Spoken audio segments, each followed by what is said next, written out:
दोस्तों, जैसा कि हमने एक वीडियो में डिस्कस किया था कि मैथमेटिक्स को पढ़ने की बेस्ट अप्रोच क्या होती है, वैसे ही आज हम डिस्कस करेंगे कि साइंस को पढ़ने की बेस्ट अप्रोच क्या होती है और साइंस के जो शॉर्ट नोट्स होते हैं उनमें क्या चीज़ें होती है और कैसे साइंस की जो स्टडी होती है वो सोशल साइंस से अलग होती है या लैंग्वेज वाले जो सब्जेक्ट्स होते हैं उनसे अलग होती है, फिर मैथमेटिक्स से अलग होती है। तो मैथमेटिक्स और साइंस के अलावा अगर आपको बाकी और भी सब्जेक्ट्स के बारे में जानकारी जाननी है तो प्लीज़ मेरे को कमेंट बॉक्स में ज़रूर बता दें।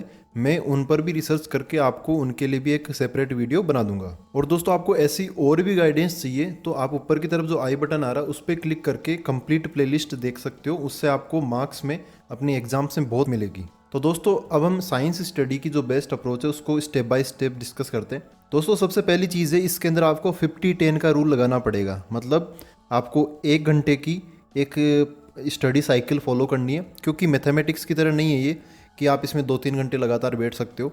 यहाँ पर आपको 1 घंटे, जब आप 1 घंटे तक पढ़ोगे ना, फिर माइंड को थोड़ा उसको ग्रास्प करने के लिए, मन में चीज़ों को बिठाने के लिए आपको थोड़ा टाइम चाहिए। तो आप 50 मिनट की एक लगातार सिटिंग रखा करो। उसके बाद में 10 मिनट थोड़ा रेस्ट कर लिया या फिर पानी पी लिया या फिर लाइट फूड ले लिया, हल्का फुल्का थोड़ा खाना खा लिया। उसके बाद में फिर 10 मिनट आराम करके फिर आप 50 मिनट पढ़ सकते हो, फिर 10 मिनट आराम कर लिया। ऐसे करना पड़ेगा। एक साथ 2-3 घंटे पढ़ने की कोशिश मत करना साइंस के अंदर। दोस्तों, नेक्स्ट चीज़ ये है कि आपको जैसे कोई चैप्टर आपको पढ़ना है ना, अब हम थोड़ा और स्पेसिफिक होते चले जाएंगे। आपको कोई भी चैप्टर पढ़ना है तो सबसे पहले आप उसका इंट्रोडक्शन पढ़ लो कि भाई इस चैप्टर में क्या क्या डिस्कस किया गया है। और अच्छे से जानकारी आपको हासिल करनी है तो आप जो समरी होती है ना, लास्ट में इंपॉर्टेंट पॉइंट्स लिखे होते हैं चैप्टर के लास्ट में, वो सबसे पहले पढ़ लो।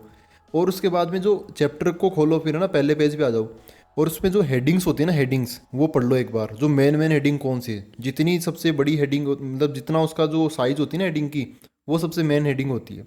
फिर उन साइज के अकॉर्डिंग फिर आप जो छोटी छोटी हेडिंग्स है वो भी पढ़ लो कि भाई इस बड़ी हेडिंग के अंदर ये छोटे छोटे टॉपिक्स है। ठीक है, मतलब एक टॉपिक हो गया, उसके अंदर सब टॉपिक हो गए, फिर उसके अंदर और भी सब टॉपिक हो सकते हैं।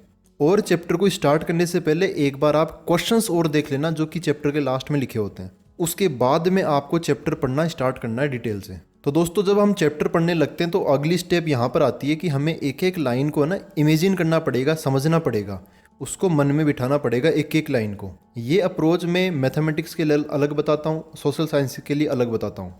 साइंस में क्या होता है, आपको एक एक लाइन को समझ के इमेजिन करना पड़ेगा कि जैसे रिफ्लेक्शन, मतलब परावर्तन की बात हो रही है तो फिर परावर्तन कैसे होता है, डेली लाइफ में क्या एग्जांपल्स है रिफ्लेक्शन के, ये सारी चीज़ें आपको एक एक चीज़ को इमेजिन करो, डेली लाइफ से कनेक्ट करो। और जब तक एक लाइन समझ में ना आए उससे अगली लाइन पे आपको नहीं पहुंचना चाहिए। एक एक लाइन समझना यहाँ पर ज़रूरी होता है। दोस्तों, अगली चीज़, साइंस के अंदर डायग्राम, फॉर्मूला, चार्ट्स, टेबल बहुत सारे होते हैं। तो जो डायग्राम होते हैं ना, या फिर ये जो भी चीज़ें होती है फॉर्मूला वगैरह, इनको आप ऐसा क्या करो, सबसे पहले आप देखा करो कि हाँ भाई क्या क्या इस डायग्राम में है। जो बुक के अंदर लिखा हुआ है वैसा डायग्राम आप बुक से ही देखा करो। दूसरी यहाँ पर एक काम क्या करो आप कि इनको आप देखते हुए बनाया करो। पहले चीज़ देख लिया, दूसरी चीज़ इन डायग्राम्स को देखते देखते बनाओ, और तीसरी चीज़ क्या है, अब आप बिना देखे बनाओ, खुद बनाओ। ठीक है, उससे होगा क्या कि आपका जो डायग्राम है ना उसके अंदर जो छोटी छोटी डिटेल्स है ना वो भी आप उसके अंदर लिख पाओगे। तो कम से कम ये 3 चीज़ें तो आपको लगानी ही लगानी चाहिए अगर आपको डायग्राम पे कमांड बनाना है। तो सबसे पहले उनको अच्छे से देखो, उनको फिर देख के बनाओ और बाद में खुद से बनाओ बिना देखे। दोस्तों, अगली चीज़ ये है कि जो एग्जाम्पल्स होते हैं ना, जो साइंस की बुक में जो एग्जाम्पल्स होते हैं, न्यूमेरिकल जो डेटा होते हैं ना, उनको कभी भी स्किप मत किया करो, उनको हमेशा पढ़ते हुए चला करो। क्योंकि वो स्पेसिफिकली देखो एग्जाम्पल कहाँ होते हैं, एग्जाम्पल ऐसे तो होते ही नहीं कि चैप्टर के लास्ट में, एग्जाम्पल चैप्टर के बीच बीच में होते हैं। तो वो किस हिसाब से होते हैं, जैसे आपने अभी भी कोई फॉर्मूला पढ़ा है तो उसी पर एग्जाम्पल हो गया, तो आपको उस एग्जाम्पल समझने को मिलेगा कि हाँ यार ऐसा अगर एग्जाम्पल आता है तो फिर ये इस फॉर्मूले से हो गया, फिर इस कंसेप्ट से होगा। तो उन बीच वाले जो एग्जाम्पल्स होते हैं उनको कभी भी स्किप मत किया करो। लगभग ऐसे ही क्वेश्चंस आपको चैप्टर के लास्ट में देखने को मिलेंगे। दोस्तों, अगली चीज़ ये है कि जो साइंस के अंदर टर्मिनोलॉजी बहुत सारी होती है, मतलब शब्दावली बोलते हैं उसको, मतलब छोटी छोटी चीज़ें और उनकी डेफिनेशन, जैसे रिफ्लेक्शन क्या हो गया, उसके बाद में रिफ्रैक्शन क्या हो गया, या फिर बायो की बात करें तो सिंगल ऑर्गेनिज्म क्या होती है, मतलब एकल जीव क्या होते हैं, विखंडन क्या होता है, खंडन क्या होता है ना, फिजन, फ्रेगमेंटेशन, रीजनरेशन, बडिंग, ये सब क्या होती है। तो इनके बारे में ना आप, मतलब ये क्या होती है, इनकी डेफिनेशन जो होती है, और हो सके तो इनको लिंक किया करो, मतलब रिलेटेड। कई बार क्या होता है कि मान लो आपको एग्जाम में कोई भी जो जो क्वेश्चन पूछा वो आपको नहीं आ पा रहा, समझो कि क्वेश्चन आ गया बायो के अंदर जो जीवों में जनन कैसे होता है, उस चैप्टर में से क्वेश्चन आ गया विखंडन पर, मतलब फिजन पर, लेकिन आपको मान लो उसकी डेफिनेशन नहीं पता, आपको खंडन मतलब फ्रेगमेंटेशन उसकी डेफिनेशन पता है, तो आप विखंडन और खंडन में अंतर तो लिख ही सकते हो ना कम से कम। तो रिलेटेड टर्मिनोलॉजी आपको याद होनी चाहिए। रिफ्लेक्शन पे क्वेश्चन आ गया, परावर्तन पे क्वेश्चन आ गया, तो आप अपवर्तन अगर आपको पता है तो आप कम से कम अंतर तो लिख ही सकते हो। रिफ्लेक्शन पे क्वेश्चन है तो रिफ्रैक्शन के क्वेश्चंस भी आप थोड़ा बहुत अंतर से बता सकते हो, लिख सकते हो कुछ ना कुछ। तो इसलिए ज़रूरी होती है जो रिलेटेड टर्मिनोलॉजी होती है ना, मतलब जो संबंधित शब्दावली होती है, एक चीज़ से संबंधित दूसरी चीज़ क्या हो सकती है, वो सारी आपको याद रखने की कोशिश किया करो, मतलब वो, ताकि एक चीज़ भूल भी जाए तो दूसरी चीज़ वो आपको वापस याद दिला दे।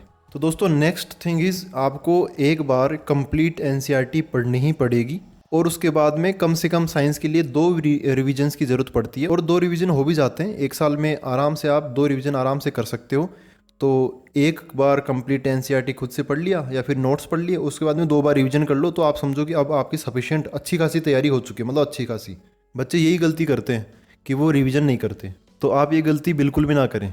दोस्तों अब लास्ट में आते हैं हम शॉर्ट नोट्स पर। तो शॉर्ट नोट्स सबसे पहले कब बनाने चाहिए, इसमें क्या लिखना चाहिए वो बाद में डिस्कस करेंगे, लेकिन सबसे पहले कि शॉर्ट नोट्स कब बनाने चाहिए। ऐसे नहीं कि शॉर्ट नोट्स आप पहली बार पढ़ रहे हो उसी टाइम शॉर्ट नोट्स बना लिए, नहीं, ऐसे नहीं। एक बार आप एनसीईआरटी पढ़ो और उसका एक बार रिवीजन करो। एक बार एनसीईआरटी कंप्लीट पढ़ने के बाद में, या फिर जो भी आपकी बुक है, और फिर बाद में एक बार रिवीजन के बाद में, फिर बाद में आपको शॉर्ट नोट्स बनाने चाहिए।